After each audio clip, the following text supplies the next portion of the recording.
What's up? This is the one and only bass guy, Gringo Loco, and you are listening to Count It Out with Mike and Tyler.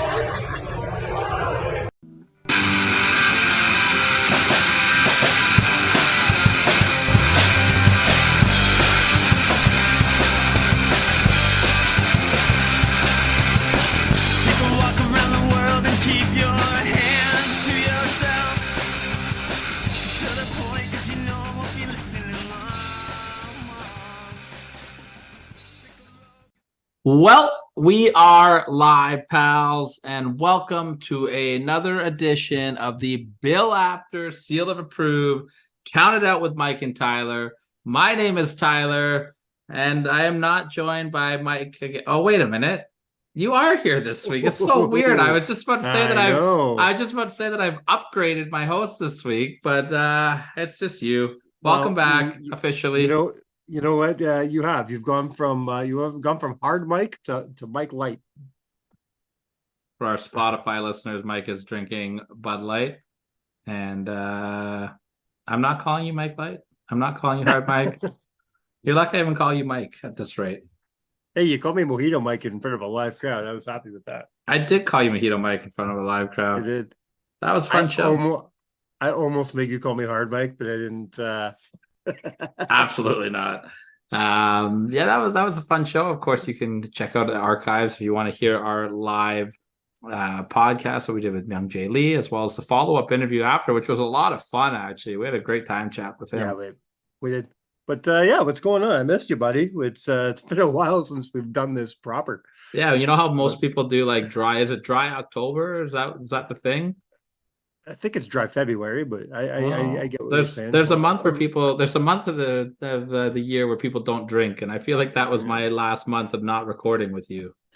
Yeah, it was weird because we went from what you did. We did. I always complain. I was like, listen, I love our interviews. We do great interviews, but we always say we're not an interview show. So I don't like doing 2 interview shows, back to back.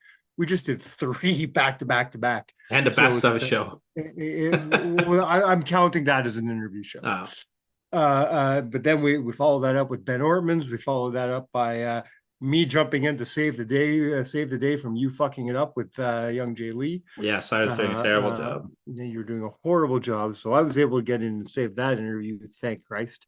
Let's get back to basics. Let's do what we do best. Sort of. We're gonna change. We're gonna do as our friends over at the Conrad Thompson shows would say. We're gonna give the list a fresh paint a coat, as Conrad would say. We're gonna do something fresh. Isn't it a coat of paint? Yes, but if you listen to the Conrad and Brother Love show, there they always mess it up. It's a running gag they do. That sounds like a stupid show. What are they? Who do they ever beat? But I do want to say, before we get into it, I want to say something though. I want to give a shout out because usually, we're wrestling shows, so we talk a lot about Always Ready Matt Cardona, or we talk about Always Angry Rory Fox.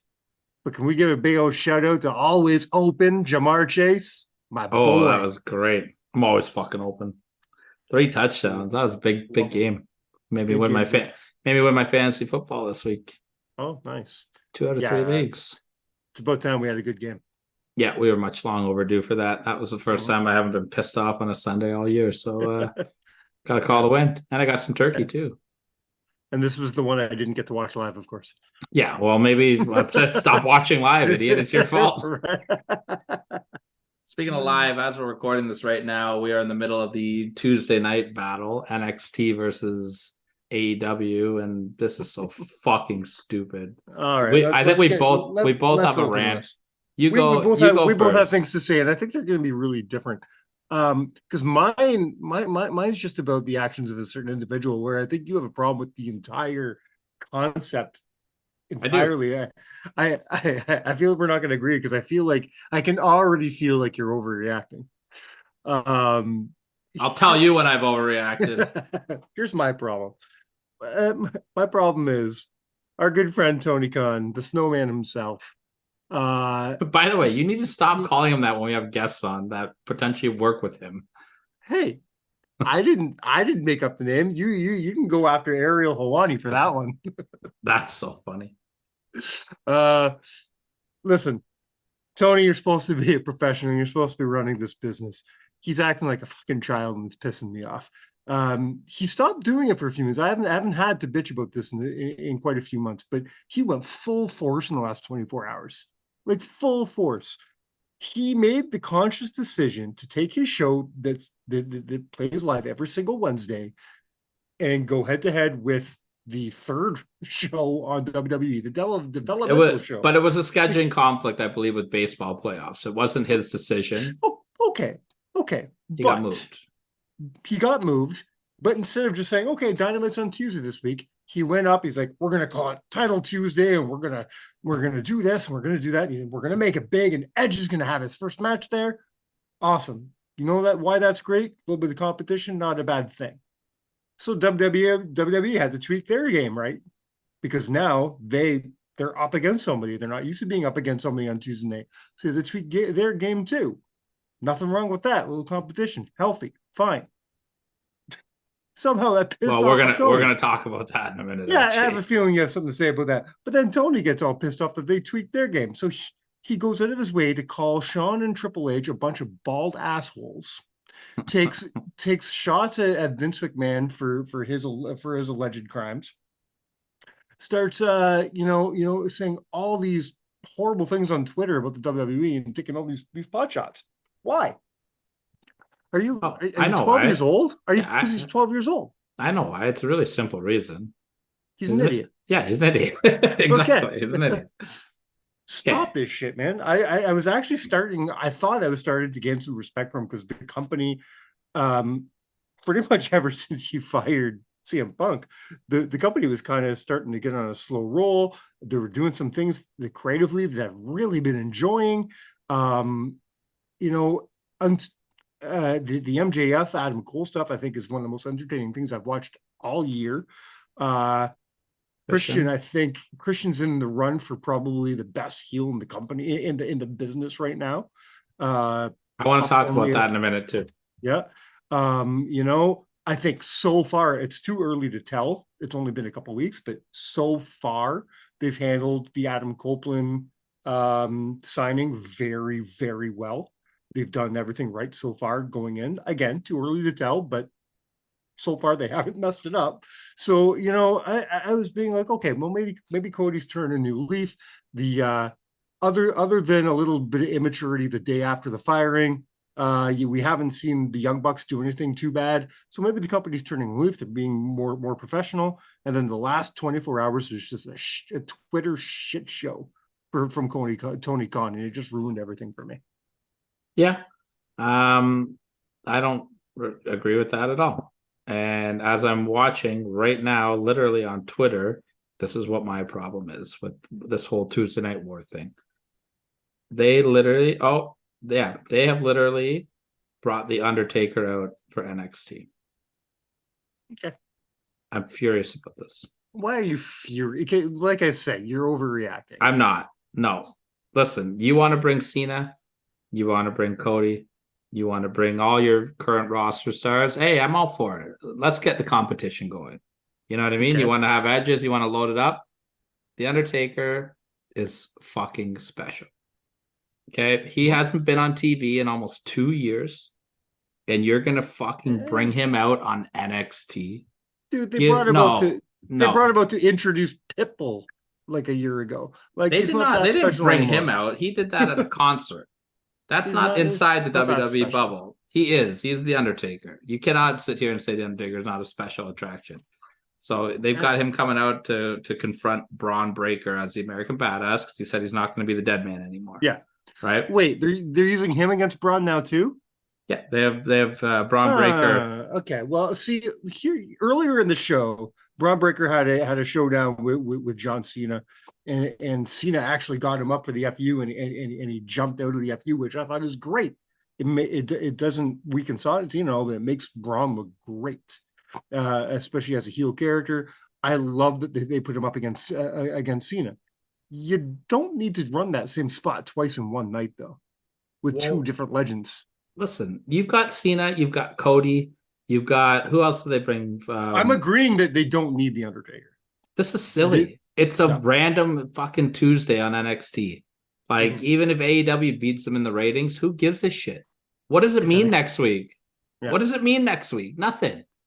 It means absolutely nothing. So you're sitting here and you're gonna bring the Undertaker out on fucking NXT. Listen, it's 2023. It's not 1997. Exactly. All right. People are still nobody of importance except for Tony Khan and a bunch of wrestling, internet fan neckbeards. Other than those people, nobody gives a shit about television ratings anymore. No. It's an outdated way of measuring who's watching your program. It's completely outdated. It doesn't take into account all the people who are going to stream your show, the people who are going to legally download your shit, the people are still watching. Oh no, there was only 600,000 viewers on Collision last week. Do you believe only 600,000 people watched Collision? No. I believe 600,000 people watched Collision on that night. They're probably lucky to get 600 in the building, but Man. That's the other thing. Tony Khan, you need to scale back the size of the buildings you're running. 100%. He needs to take a big old page out of the book of Scott D'Amore. Scotty knows how to run his show. Scotty, we were a little critical of it about 2 years ago when they didn't know how to shoot their buildings properly. But the last 5, 6, 7 shows, the way they shoot, they shoot that Rebel nightclub in Toronto and make it look like the Sky Dome. You know what I mean? But it's phenomenal. The thing is, like, you don't need to run the ACC when you can run the Rico Coliseum. You know what I mean? Yeah, you don't need to run listen, whatever, little Caesar. Like, if it's all in, all out, double or nothing, something like that, run the ACC. Yeah, run the ACC. But it's not. it's Dynamite. Okay, and as soon as Dynamite in 2023 is drawing the kind of people that Raw was drawing in 1997, because yes, Raw can run those arenas because Raw draws, but it's not doing you any favor to show these arenas and stadiums with half of it tarped off. No, I agree. Or half of it empty. It's not doing you any favors. I agree. And you got to go teach your guys how to film your buildings. Well, and I know that, like, a lot of the pictures you see online, it's taken before the show starts and it's on the hard camera side. But like, when you see that picture, I don't know if you saw the one of Ricky Starks holding up the tag title after they won it. The whole side of the arena is empty. And that was like your main event. Like, I get it. Makes yourself look bad. It's not a great look, but it's just, you don't need to run that big of an arena if you're not going to fill it. Like, it looks more impressive if you run a smaller venue and it's full than a big arena that's empty. And nobody, just like, at the end of the day, nobody really cares when for something like 5, 6, 7 straight pay-per-views, Impact was able to say, "Hey, we just did 7 shows in Canada, and we sold every one of them out." Yeah, the capacity of those buildings were probably less than 2,000. 100%. All right. Yeah, it's like I said, they sold out their buildings. Like I said, it's more impressive to fill a small arena than it is to have a big one empty. Just like it's not impressive to bring the Undertaker to NXT. I'm pissed off about it. And let's talk about quality of product and sound and visuals. You have a small, I'm going to go back to the Rebel nightclub. You fill that place. You have a hot crowd in there. And it looks and sounds amazing. But then you have the ACC. You only put 3,000 people in it, or 2,000 people in it, and the way the sound travels, it doesn't go to the right places. Now, like AEW, when they ran Forbidden Door, ACC was a perfect venue for it. It was packed. It was a fucking sold out show, but they delivered a pay-per-view, like, dream matches, you know what I mean? Like, that's the kind of show you put in a stadium like that. Well, and that's a special event. You can't do it every week. No. In closing, I am very pissed off that the Undertaker was on NXT. I don't know if I've made that clear or not, but it's just ridiculous. Like, guys, it's Tuesday. I'm not pissed off at it, but I will agree with you. It was unneeded. It was stupid. There was no reason for Undertaker to be on that show. No, I don't. And I don't know what he's even done yet. Like, I haven't seen the clip. I don't know if he laid out Braun Breaker. If Braun Breaker laid him out, hey, maybe that's cool. But, like, again, it's NXT. Why are we doing that? I want to That's- talk about Christian. Yeah. You mentioned him earlier. His heel work is phenomenal, as we've talked about. I would like to know though, his big promo, right? Mhm. His big promo where he was like, "Go fuck yourself." Yes, If MJF did that 7 months ago, would we be shitting on that? you would. You were not a fan of the swearing either, by the way, with MJF. Not with him because because it was all MJF had. Yeah, That was my that's problem. MJF went to the well. You don't see Christian coming out and doing that every fucking week. no, but he does his shock value stuff, right? But if he comes out and says get the fuck fuck yourself or whatever he says again this week or next week, I'm gonna have a problem with it. If you go to the well one too many times, I feel it's like stupid. I feel like it's already a little bit too far that he made that t-shirt. what one was I haven't seen it. Oh, the newest Christian t-shirt. It just says Christian at the bottom. At the top, it says "Go fuck yourself." So GFY across the. Yeah, I just think like everything Christian's doing, like he's really gotten over by. I'm gonna just call it out. Like he just makes fun of people's dads for being dead. Like it's what he's done for months, and then he just says, "Go fuck yourself." I just feel like if MJF did it, it wouldn't work. But for some reason, when Christian does it, it's working. And I'm only using MJF like as the example because he was kind of that guy before, you know what I mean? Like he would go to the cheap heat. Like making fun of somebody's dead father isn't good wrestling. Like it's not like good. No. It's not tasteful, but for some reason when Christian does it, it works. And I don't know if that's just the veteran in him. I don't know what it is. It's the way he's displaying this character. Because this character is this really dirty, creepy. Yeah, like it doesn't come off like he's trying to be shock value. It just comes off like he's a dick. You know what the best addition to this character is? What's fucking that? Turtlenecks. Oh, they're great. Did you see the pay-per-view when it got pulled over his face?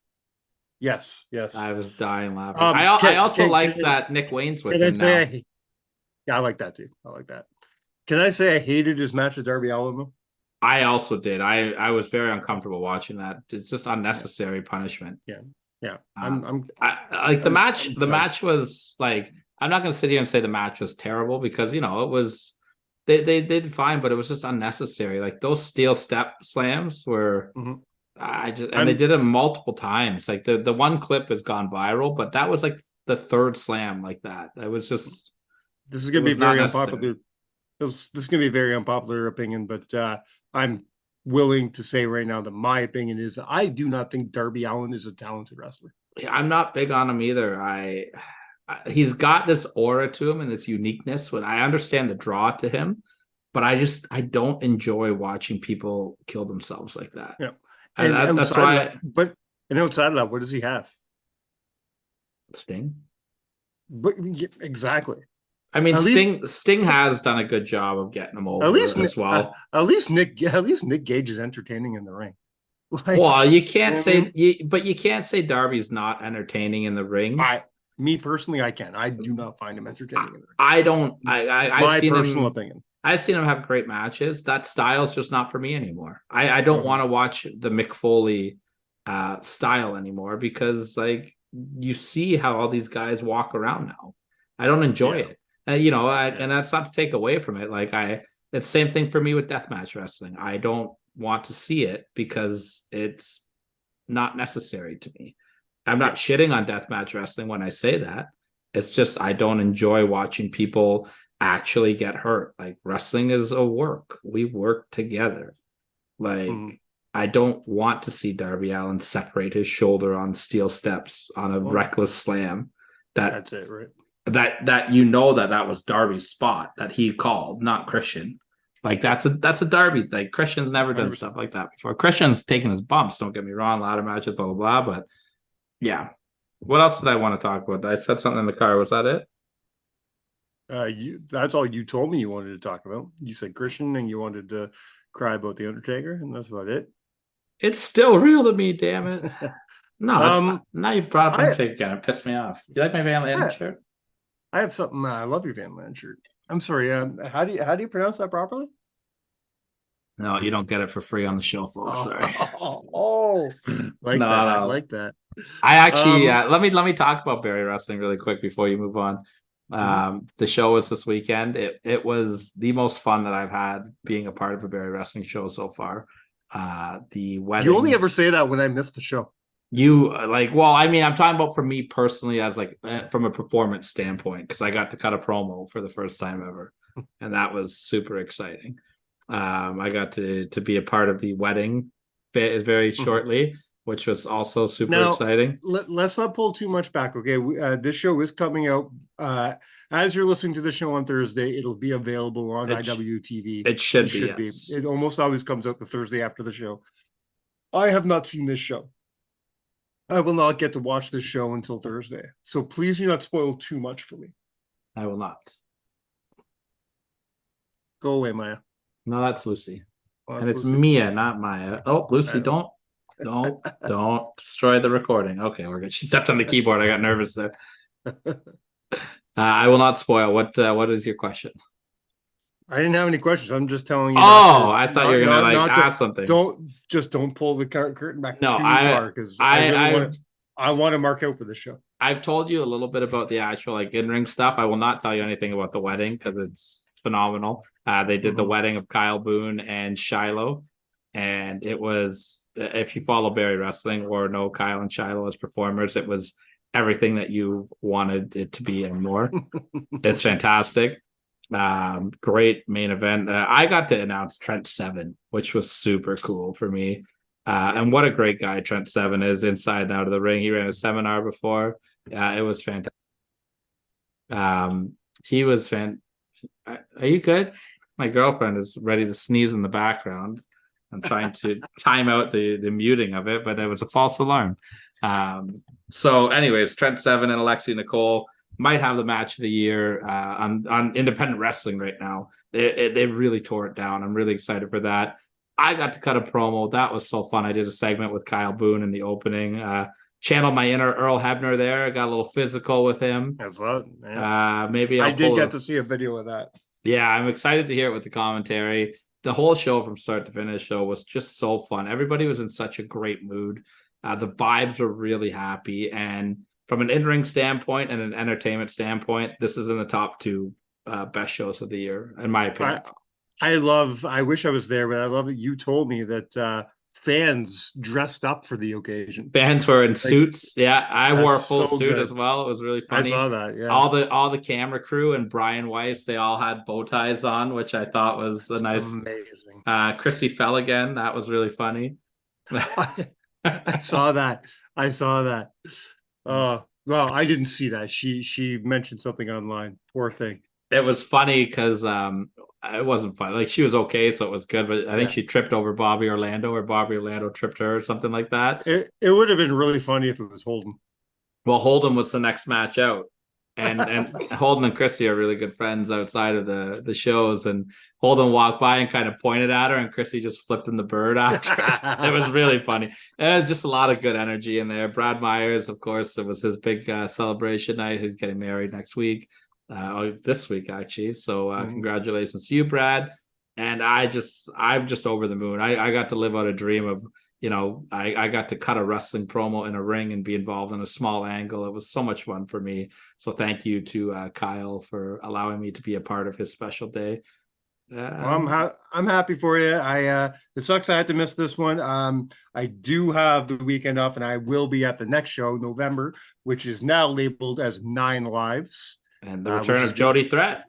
The 9-year anniversary of the show. Yeah, the return of Jody Threat, which is great. The last time you and I ran into Jody at Destiny, she was talking about how it's hard because for some reason, Sean always seems to book his shows during Impact shows. Yeah, that's true. So Jody doesn't get to go to a lot of Barry shows. So it's going to be great to see Jody. We love Jody. Eventually, we'll do something with Jody if our good friends at Impact, bless us with that. But it's one of those things where never take anything for granted. We should have got Jody on the show several times in the last 3 years and just didn't make it happen.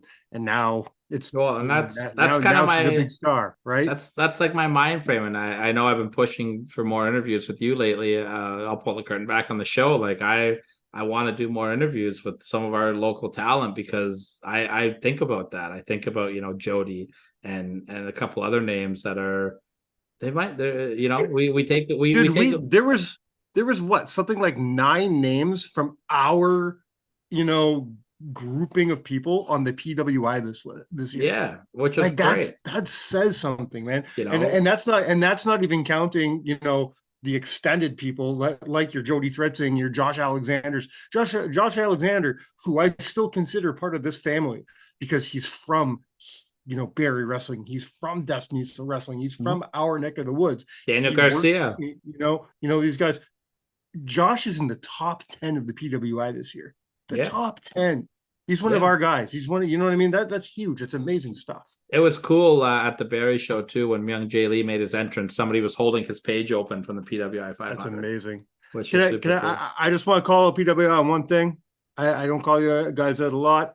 I will want to call out one glaring error. We saw some of the greatest in our scene, from your Bobby Orlandos to your Young Jay Lee's to your Von Vertigos, all in the PWI. And I thank you so much, for getting those guys in, but not having Gabriel Fuerza anywhere in your top 500 is just wrong. It's just plain wrong.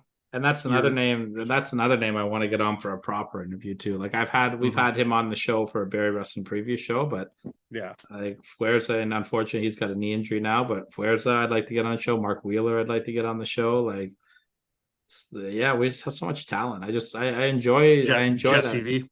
Jesse V, yeah, Mhm. But yeah, that's my independent rap for the week. What Very good. what were you gonna say? Well, You said we're going to stick on the independent route because I have something I want to talk about for a minute. Sort of about independent wrestling, kind of, not really. A lot of talk about OVW these days. That big documentary is doing its thing on Netflix. Have you watched it? No. It's still spiteful. Very. All right. No reason. I won't tell the audience why. No reason. Because it'll be rectified. Well, anyways, but this unit thing is very popular. A lot of talk about OVW these days. Got me thinking about OVW. And I was listening to the Bruce Pritchard show, and they were doing a show about Dave Bautista, and they were talking about the 2000 Dave Bautista. You mean Drax the Destroyer? You're an idiot. They were doing a lot of talking about the 2001-2002 OVW class, which of course is known as the greatest class probably in any developmental system ever. I want to talk about this for a second, though. I want to talk about a few names that came out of the show, but here's where I'm going to start. We can admit out of this class, we have talked on this show. Randy Orton, probably one of the greatest of all time. Yep. Agreed? Yeah. John Cena, one of the greatest of all time. I think he's on the Mount Rushmore. Brock Lesnar, definitely up there. Mm-hmm. In the top 50 greatest WWE performers of all time, where does Dave Bautista fit? Probably around the 50 mark. Yeah, you think he just squeaks in? He makes the top 50, I would say. I'd really have to look at, like, because you gotta how far back are we going? Like, what do you mean? Like, is it WWF, like the whole kit and caboodle, or is it? I mean, sure, yeah, because you got to throw your Brunos and your, in there and stuff. But and is it just WWEF? Yes, we're just going to talk about WWEF right now. Yes. So let me ask you. This is going to be a weird one. This is the first thing that popped into my head. Do you put Batista over or under the Honky Tonk Man? Over. You put him over Honky? Yeah. I don't know if I do. Slightly, but yeah. Jake the Snake? No. Over or under? Under Jake? Yeah.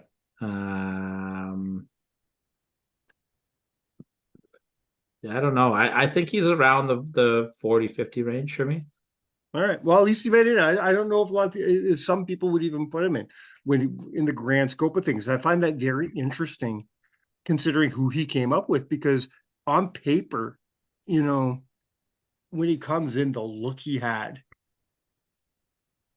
I think the easy dollar to put down on your bet was for Batista to be the big draw. Like it also Right. depends on what your criteria is as well, right? Well, and that's why, How about Gunter? John, that's why John Cena is one of the greatest full time, because we're talking greatest performers. Okay, I'm talking the Shawn Michaels bar, the guys who have it all, the do you guys who put can. do you put him over under Gunter? Batista over Gunter at Over this or point under? at this point in Gunter's career, he's over Gunter. You put Batista over Gunter? Gunter's not in my top 50. How? No, not How? yet. He's the He's not longest there yet. longest reigning Intercontinental Champion of all time, with some of the best matches Uh-huh. in WWE history in the Yep. last He's 15 not- years. He's been booked really well. Yeah. No, not yet. Not for me. Not for my personal taste. Not yet. He's not that. He's too new. He's too current. He's not. No, he hasn't gotten. He's no, not But yet. he's done more than many Mm. people. It doesn't matter if he's too new or current. The guy's broke a record that dates back to 1988, 87. Yeah. Great booking. Great booking. But when you're talking about, it's not always about booking, right? You know. But he's more than it's- booking. He's it's the whole fantastic in the package. ring. Yeah. What's he He's missing? great in promos, Promos. character. His character is fantastic. Characters.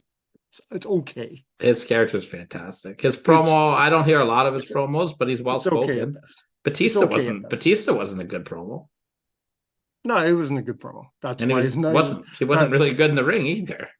Well, he was all right, but he's not. I'm not fighting for Batista. You're fighting for Gunter. Well, the comparison was, does Batista make your top 50? I asked you that. I haven't given my answer yet. Well, does he make your top 50? He squeaks in, yeah. He squeaks in after Gunter for me. Well, I'd have to really take a look at numbers, like tag teams as well. But multiple time world champion, part of one of the most successful stables of all time, multiple time WrestleMania headliner. When Gunter gets there, he'll then we'll talk. Did Batista ever main event at WrestleMania? He main evented 21. I think that was the only one he main evented. Was that the only one? Really? Yeah. Oh yeah. Still, He's had title matches at Mania a lot. Still has had great matches at WrestleMania. No, I'm not going to budge on that. It's Batista over Gunter for sure. I don't agree with that one anymore. We're gonna talk to me again in 3 years. We're gonna beg to differ on that one, but you're fine, Max. We got animal runnings everywhere this week. No, even Max knows you're wrong. Yeah, I don't know. I have one more name to talk about from that OVW class. Okay. Jim Cornette as the booker was very high on this guy. Higher than the prototype, higher even than Leviathan, a guy that he thought for sure was going to be the next big star. And he pushed the shit out of this guy. Matt Moore? And no, a guy that just didn't do it on the main roster. And I want to ask you your personal opinions on him and why he didn't become a big star. His name was Rico Constantino. I don't, because it was Rico. I don't know. He was talented. Apparently, a lot of people, not only Corny, but a lot of people thought he was going to be the next huge star, and it just didn't happen. Is this poor booking? Is this poor booking, or did Rico? No. Was this never written for Rico? I don't get those vibes off him at all. Right, and it's not booking or whatever. I'm agreeing with you. Yeah, it's great. Like Rico was great for us. Lower mid card, perfect spot for him. Flamboyant, great character, solid in ring man, but. That's it. Do you think one more name out of there? Do you think Shelton Benjamin should have been more successful than he was? No, I think he was. I think he had a great run. He could have been used. Could have been pushed a little bit more. maybe a tiny bit more, but he's never going to be a main event. I don't think don't think anybody. so, eh? No, I don't think he breaks through that main event level. I think he was perfect where he was. He was that generation's Dolph Ziggler, perfect where he was. All right. All right. Anything else you want to talk about before we talk about our list today? Yeah, one thing. If you're the WWE, all the rumors are going around. Do you hire CM Punk or no? No, I do not. No. They're over, done. No. You love CM Punk. I hate, I despise agreeing with Booker T. I hate it. I never like to agree with Booker T because I think he's an idiot 90% of the time. But he said something on his show either today or yesterday that I have to agree full-heartedly with. CM Punk he did not just leave WWE 13 years ago. He was fired. He did not just leave AEW a few months ago. He was fired with cause. He's a problem. He is a fucking problem. People need to wash their hands of him. He's done. I agree with AEW. He was fired from AEW, but he left the WWE. He was fired from WWE. He was fired. He was fired because he stopped coming. Okay, so then why did he cry so much that they fired him on his wedding day? Well, they did. They sent him his firing letter, but that was 6 months after he stopped showing up to work. Well, then, not showing up to work is a problem, is it not? Well, that's him quitting. Then he's a fucking problem. I think he was a big problem in AEW. I think he's a big problem on the human planet. Fuck him. Sometimes my respect level for that man is at an all-time zero. Mine goes up and down with him. I really was on his side for a lot of stuff, and then I wasn't on his side. He was a roller coaster for me, but I'm not talking about him as a person. I'm talking about business. Is it a good move for business to bring CM Punk in? Absolutely not. Sometimes you have to mix those two, the personal and the business. If you have, let's go back into our personal lives. You don't do it anymore, but just like me, you used to run restaurants. If you have a cook who is constantly causing problems in that kitchen, and you had to fucking fire him, or he quit, you just stopped coming. Let's go that route. He no-showed his shift. He was always causing problems. He was always causing fights and issues, and then he no-showed his shift. He just didn't show up. He comes back 6 months later. He wants his job back. You're giving him his job. Even he was a great cook. Maybe. Maybe. You're a bad manager. That's not true. You're not good at your job. No, you don't care about your staff. No, you don't care about your staff because I guarantee your staff does not want him there. That's not true at all, actually. It's going to depend on the circumstances why I said maybe. It actually makes you a bad manager for just flat out saying no, because you don't know what this person could be going through in their life. Maybe they were going through a shit thing. I don't care. You should care. Then you're shit. Then you're a bad manager. No, maybe might make me a bad person. I'll tell you that I don't care about another person's problems, but I don't. That's part of the job, man. Just people go through shit. People deserve second chances. Some people do. Some people deserve second chances. If you come back to me 6 months later, if you come back to me 6 months later and you apologize and you tell me, hey, I was in a bad place, I'd really like a chance to make this up to you. And then I would go and talk to my staff about it as well. I would talk to my staff about it. I would take their opinions into consideration, not make it based on their opinions, because at the end of the day, I'm the manager, not the staff. And I'm going to make the best decision that I think is for my business. All right. Let's throw one more caveat into this, right? Okay. In the time that he's been gone, he went and worked at a different restaurant, got in huge fights and got fired. Does that change your opinion at all? A little bit, but not a lot, because I know that industry of restaurants, and I'm just talking restaurants. There's a lot of bullshit talked in restaurants. I don't really think about things that I don't see or hear unless I have a trusted source telling me it. What if they had a press conference?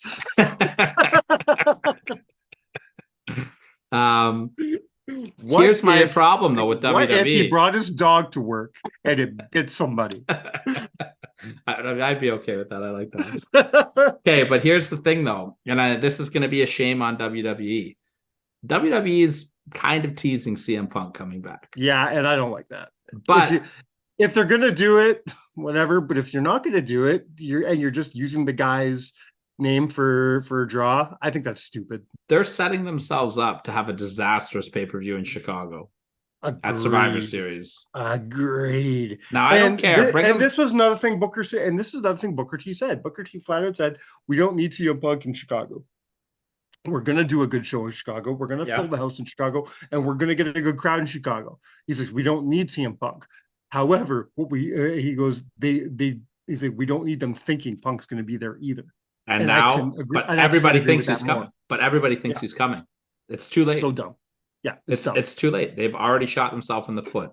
If CM Triple H needs to go out and say, "I am not hiring Phil Brooks back," or "I am." Like you can't. but he's got to do it in like a press conference, not like on TV, because that's weird too. Because if he does Oh that, no! It'd have to be a press conference. he's got to for do sure. like an interview or something. Like if he comes on TV and even mentions his name, then he's got to come back. or even on social media.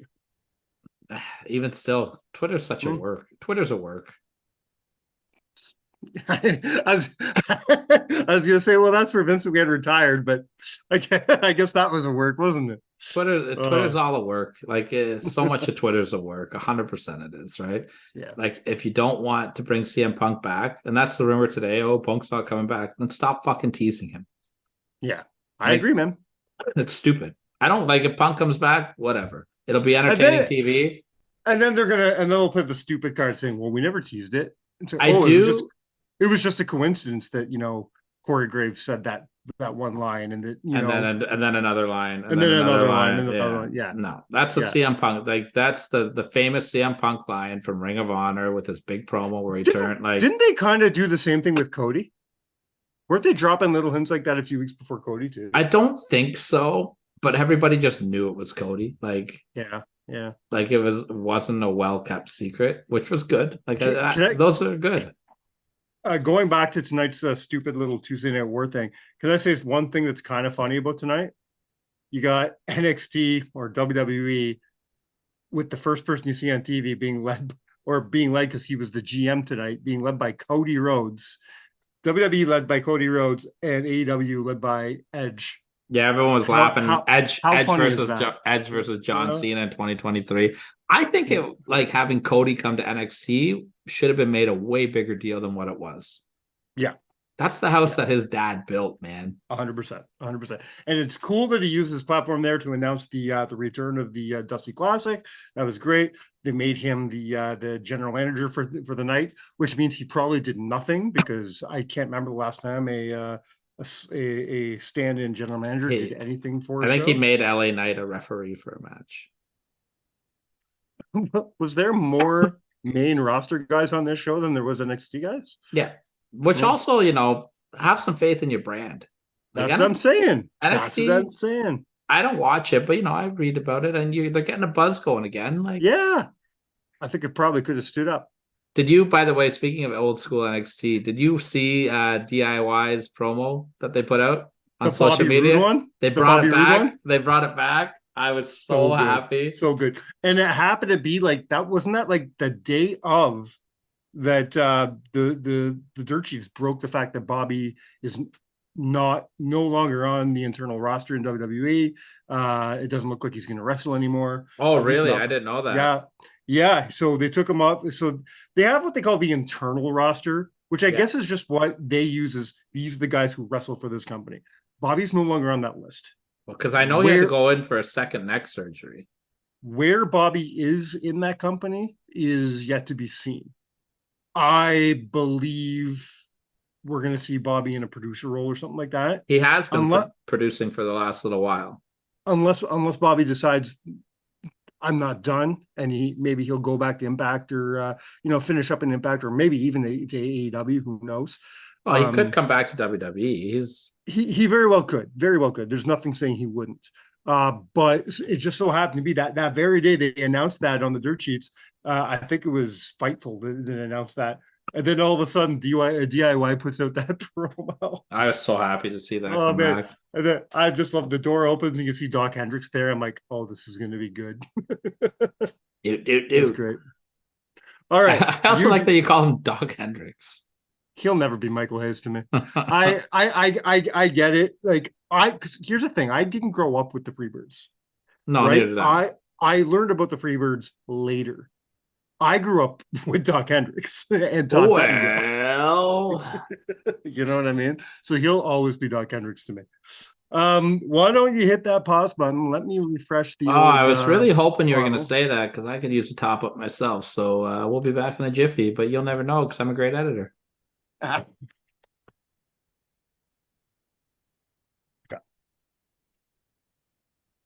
All right, we're gonna do things a little bit different this week. Every once in a while, I think it's cool for us to freshen it up, right? Get things a little fresh, do things a little different. You just had a bunch of interviews the last few weeks. We're back to the list, even though you did have a list last week. A list I'm quite proud of, by the way, because it's not often that you agree with my entire list. Yeah. So It was really cool just to like talk to somebody like a worker about their work and to see the differences. Yes.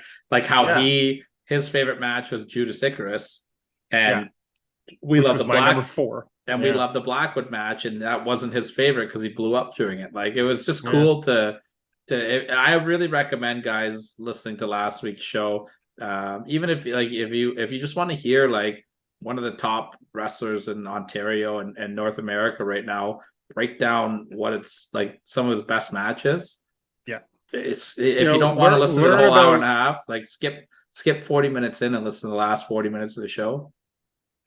Learn about his indie career now, because in a couple of years you're going to be talking about him as, you know, a big star in AEW or somewhere like that. 100%. So learn about his stuff now. Get on the ground floor, as they say. Mm-hmm. But like I said, we're just things a little different. I did make a list this week, but we're not going to present it in the normal fashion. Here's what I'm going to do. I wrangled up my 7 favorite matches of all time.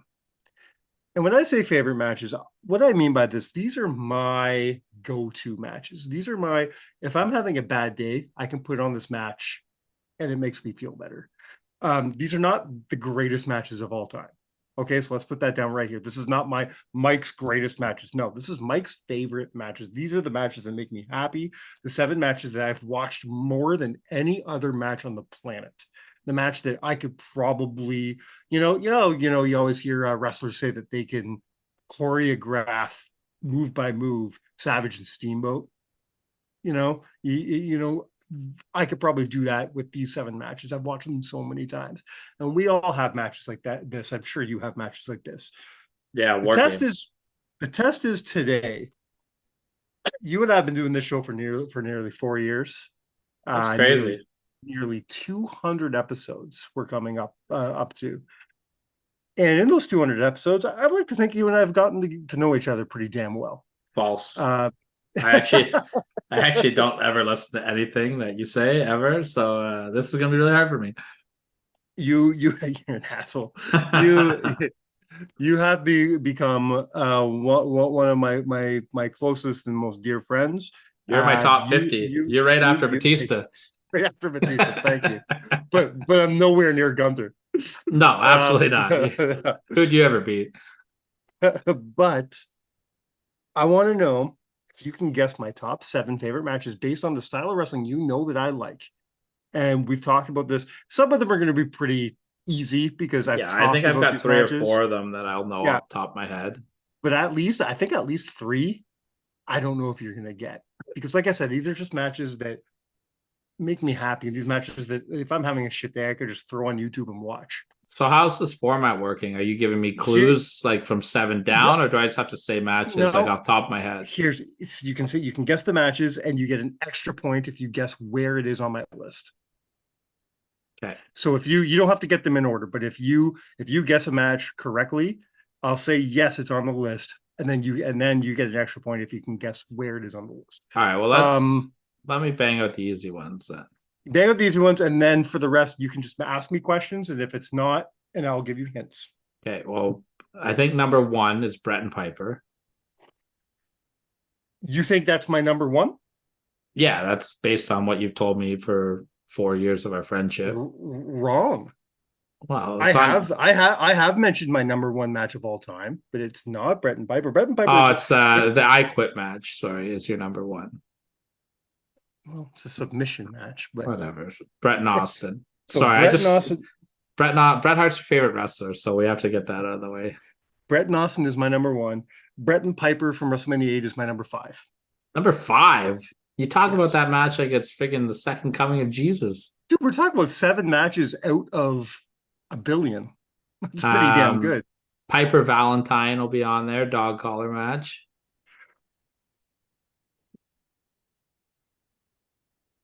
Is my that number, not like it's my number 8. My number 7 is going to piss you off so much. who are but you? My number 7 is stupid. My number 7 is so stupid because it's something that makes me happy. I watch it to make me happy. Okay, so but no, the dog collar match did not make it on. Hurts my heart to say that, but I'm shocked because me too. When I made the list, because this list was not supposed to be hard for me to make. This was supposed to be the top 7 matches that they're my go-tos, right? this is like, like what the do I- hardest list to make. But it's what comes to my brain first, and then I write it down. So that's what I did. All right, keep going. Well, now I'm fucking stumped because like I had like 3 that I thought were bangers, and now I don't know. So I need some clues on something. All right. Well, you guessed 2 Bret Hart matches already. I'll give you a hint. There's still 1 Bret Hart match left on the list. Is it a single or a multi-man? It is a single. Bret Owen WrestleMania 10. It is my number 2. Number 2. Wow. Okay. I've probably watched that match more than almost anything ever. All right. All right. So I've got your number 1, your number 2, and your number 5, Yes, sir. and your number 8. Yeah. 1, 2, and 5. Number 3. I'm trying to get in your head here. Let me get into Mike's head. Duh, I'm stupid. Number 3. Number 3, as far as I'm concerned, is just a wrestling classic. It's not a gimmick. I love gimmick matches. I love storylines. I love everything. This one is just a pure fucking amazing wrestling match. I'm going to go with Taker and Shawn at Mania 25. I'm sorry, but no. Interesting. It's not a big match. It's not even a pay-per-view match. It's a Raw match? Yes. And it's a classic? Well, it is to me. I said it's a wrestling clinic. Like it's a perfect wrestling match. Give me like a time period. You want the exact year? Or you want to? Is it Attitude Era? Attitude Era. Okay, this is a lie. There was no pure wrestling matches during the Attitude Era. You know what? More like let's call it the tail end of the new. So 97. Are we going? It wasn't all. I was going to say Bret and Austin Survivor Series, but that was a pay-per-view, not on Raw. Bret and 1, 2, 3 Kid. Good call, but no. A Raw match around. It didn't take place in North America. Oh fuck! Bulldog and Owen. I should have got that one. Yeah. Raw in Germany. Yeah, I should have got that one. Is Canadian Stampede on your list at all? No, but it's a fun match. But if you want to go down that route, I do have 2 multi-men matches on my list. I will say that. What is one of the matches that I've talked about 1,000 times that I loved so much? It's a multi-man match. One of my favorite things in the whole world. I feel like I should get this faster than what I am. You really should. And when I say multi-men, I mean multi-men. Multi-men. Give me a time period. Early 90s. Early 90s. So let's go Survivor Series then. Is it a Survivor Series event? Nope. Multi-men. Is it WWF? Yep. WWF multi-men. Early 90s. Just trying to run through cards in my head. Like it's such a wide variety of wrestling I'm trying to tap into. Early 90s multi-man matches. Pay-per-view? Yes. Early 90s. 90. I'm just running through cards in my head. It set up several storylines for what would become one of my favorite WrestleManias. You like WrestleMania. What's the stupid WrestleMania that you like? 9? Is it 9 that you like? What's Follow this? with you. What's the stupid one that you like that I always get mad at you about? It's like your nostalgia one. WrestleMania 8. Yeah, WrestleMania 8. Multi-man match leading into WrestleMania 8. Mhm. Oh, Royal Rumble 92. That took you way too long. Well, I mean, I don't think about like when I think of multi-man matches, I don't classify Royal Rumble as that for some reason. Like I was thinking like 10-man tags or like 6-man tags. The That Royal would be Rumble, what, number 4? that would be my number 4. Almost up to my number 6 and my number 7, both of which are the only 2 matches on the list that are not in WWF. Are they Impact? No, WCW? one of them is, yes. This one GCW? No. One is WCW. And you're not going to get it. Listen, the WCW one is my number 7. You're going to hate me for it being on the list, but it's one of my favorite things in the whole world because of how stupid it is. It makes me happy. I love to come home. If I'm having a bad day, I put it on. I put it on while I clean the house. Is it is it Hogan and Giant? No, I thought you were getting it right there. I thought you were gonna do like Hogan and Giant. We have talked about it on this show. I think I did a list based on it on the show early in our show. Do I hate it? Yeah. What year? 1997. 97 WCW. I don't know. Remember I did say that there was 2 multi-man matches on this list. Is it a War Games match? You're getting closer. Oh, fucking World War III, 1997. I love World War III, 1997. Listen. It is my biggest guilty pleasure. It is, I don't, like I said, this isn't about good wrestling. This is just things about that make me happy, things that I love. And this match has always made me happy since I saw it live. I think this may have been the first WCW pay-per-view I ever watched live. I just want this to be on the record that Mike prefers World War III 1997 to Greg Valentine and Roddy Piper in a dog collar match. Do I think Roddy and Piper is one of the greatest wrestling matches in history? 1000%. But it just couldn't cut the mustard to World War III. When it comes down to just something that makes me happy and something that I have to call my favorite. No, it's this match, man. Everything about it, it's so stupid and so silly, and I love it so much. See, I wish I had my other it's phone. Everything I love about 90s wrestling. I should go get my old phone and charge it right now because I could make you do this exact same list. And I think it'd be really fun. I have my matches written down on my old phone. I might actually pause this and go get my old phone because I'd like you to guess some of my favorite matches. I think this is fun. I have some in the back of my head. I think yours would be a lot harder than mine, to be honest. There's one that you wouldn't get. The last one, I need a promotion. I'm missing one of yours. I give you the promotion. I'm giving you the match, and that's a problem because this promotion didn't have a whole lot of like. I hate this term, but 5-star matches or matches. Like as soon as I say the promotion, you're going to be like, "Oh, Mike loved that match. It's got to be that match." I will say some kind of a clue. The year was 2016. I don't know what that means anymore. After 2002, they're all the same. That's okay because that's a lie anyway. I think it was 2014.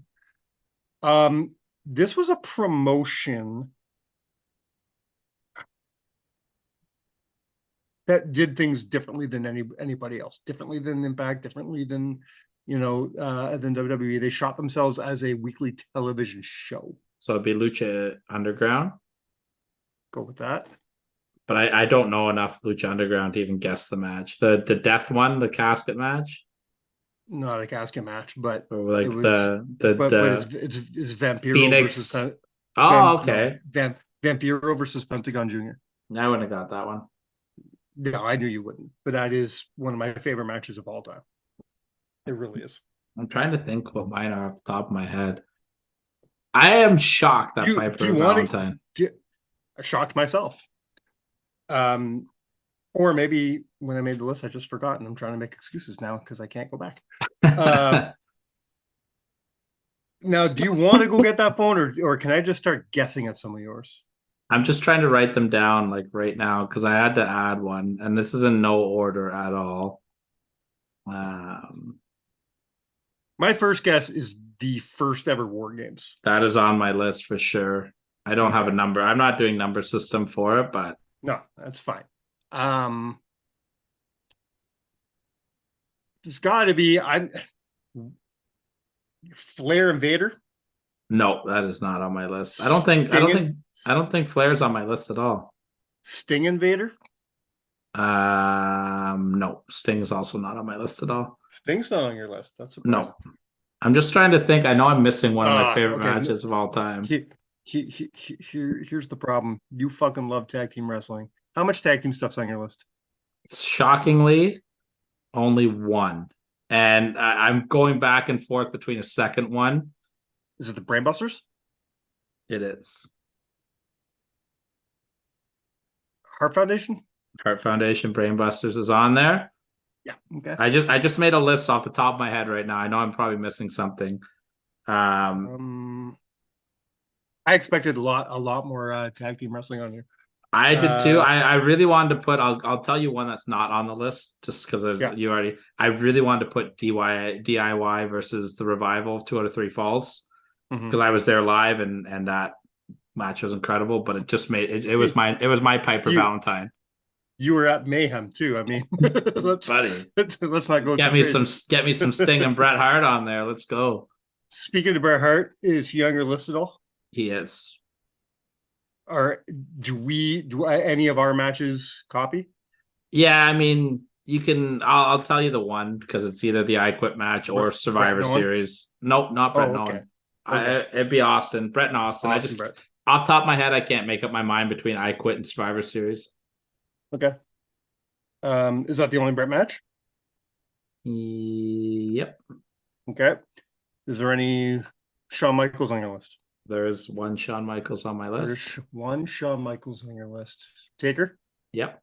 WrestleMania 25? 25, yeah. I think it's the closest thing to a perfect wrestling match. Unpopular opinion? Oh fuck. I'm missing one. Hold on. Oh. I have to delete something. We are getting rid of because I'm missing literally my favorite match of all time. I knew I was missing a big one. We are going to delete. Oh, I don't want to delete that one. Matt Hardy? Delete. How many do I have? 1, 2, 3, 4, 5, 6, 7, 8. On-air struggles. Sorry, I'm deleting Lance Storm versus Jerry Lynn from Anarchy Rules 99. Ultimate Warrior. Okay, carry on. You're doing well. How many have I gotten? You've gotten War Games. Yeah. You got Bret versus Austin, Hearts versus Brainbusters, and Taker versus HBK. You got 4. Okay. Can I make an unpopular opinion? Yeah. I think I like Hell in the Cell 97 more than I like WrestleMania 25. Not unpopular opinion unless your name is Anthony. All right, so I got 3 more. Are they all WWF? No. Are any of them WWF? 1. Okay. Are the other 2 Crockett era? No. WCW era? No. Modern era. AEW? 1. All right. The AEW one. CM Punk? Nope. Okay. MJF? Nope. Oh, Danielson? Nope. Fuck off. Really? Yeah, shockingly, he didn't make my list. Shit. For the other promotion, I thought I was going ROH. No. Wow. Okay. Who's left? Jericho? No, you're missing like a massive name that I'm surprised you haven't got for me yet. Okay, focus on the WWF one first. All right. Fuck. What era? It would be 2002. Early 2002. Triple H? No. When you guess this one, you're going to like as a match goes, it's not the greatest match on the planet. Yeah, when that's fine. but I mean, when you're we like, know what we know the technical masterpiece that World War III was. oh fuck. Uh, When you actually like get the match, you're gonna be like, yes, that makes sense. It's on your list. Brock Lesnar, Do you want Steve the Austin. Do you want the pay-per-view? It'll Sure. give it Yeah. away if I give you the pay-per-view. Yeah, give me the paper. WrestleMania. 2002. Oh, Rock Hogan. Rock Hogan. Greatest live moment I've ever been to in my entire life. I get that. Okay. You got two left, and I'll give you one clue. The same wrestler is in two of these matches. All right. But they're not both AEW. They are not both AEW. One is AEW, one is not WWE and not WCW. Impact Nope. and no ROH? No RH. Wow. Okay. This is The competitor the competitor you're thinking about is a former Impact Wrestling champion. He's a former AEW champion. Fuck. I knew not watching AEW was going to come to bite me in the ass one day. Who the hell did there's only been like 5 champions. There's Jericho, Page, Punk. It's funny because MJF. What? It's funny because like you skipped you went like Jericho and then you skipped. Moxley. It's not Moxley. Fuck. It's the guy that beat Moxley and lost to Page. He held the Impact Wrestling World Championship at the same time that he held the AEW. Kenny Omega. How could I forget that guy? Oh, all right. So Kenny Omega. I got 2 matches to think of this guy. So obviously the other one, how was I not thinking of New Japan? Okay. So fuck that. This is going to be hard. Kenny said way too many good fucking matches. This one is my favorite match. It is my number one. The AEW one, which one? The AEW one or the New Japan one? The New Japan one is my actual favorite match of all time. Okada, 2 out of 3 falls. Okay, yeah. I'm not gonna fucking argue on that one. That one's such a good match. It is my favorite wrestling match of all time. Which match would you choose for his AEW? I don't know which matches he's fucking had. I'll give you one clue. It was this year. Who has he wrestled this year? Man. I'll give you another clue. I was there live. Yeah, and I figured. Oh, Osprey? Yeah. All right. Have you watched the match yet? Yes, I have, and I didn't enjoy it. Being there live in person. Sure. It was this is your World War III. No, I was there live in person for this. This was I'm not saying this, and you're gonna lose your mind when I say this. It was right under Hogan and Rock as a live atmosphere. It was insane. Okay. I wasn't there live, so I can't say anything. It was insane. I just don't enjoy Will Ospreay as a whole. Not to say I've never enjoyed a Will Ospreay match, because that's not true. But that match, I think maybe it was a little too hyped up for me. Everyone's like, especially you, are like, fucking holy shit, that's so good, it's so good, it's so good. And I watched it, I did not enjoy it at all. I did not like their Tokyo Dome match. No. I love this match. When Kenny kicked out at one of the one-winged angel thing, it was almost as from a live standpoint. This is the match where Callis turned, right? No, Callis was already turned by that point. He was already turned by then? Okay. Yeah, he managed Ospreay in this match. But I mean, from a live standpoint, when Kenny kicked out at the one-winged angel, it was almost as crazy as when Hogan started hulking up at WrestleMania. It was crazy. Here's a question before we wrap up. At this point, all right, let's take the Undertaker streak. The Undertaker streak became like a title at one point, right? Mm-hmm. It was so revered that whoever was going to take that was just like it was just like putting a belt on him, right? Yep. At this point, I almost feel the same thing about whoever is going to kick out of the One Wing Angel. I agree. It's probably the most protected move in all of wrestling right now, 100% it is. especially in an era where a lot of wrestling moves are not protected at all. How about in a company? In a company where no wrestlers are protected at all. You know, so the fact that the One Winged Angel, nobody has anybody ever kicked out of it. I'm sure at least never ever. Not that I'm aware of. So if you're booking and you don't have to keep this at AEW, considering Kenny still goes out and he does things in Japan and he could even go to Impact if he wanted. But if you could choose a wrestler to say that's the guy I want to hold that title, that's the guy I want to say I kicked out of the One Winged Angel, who do you choose? I would pick somebody in AEW for sure. That's the smart move. I would pick somebody that you want to build, right? Yeah.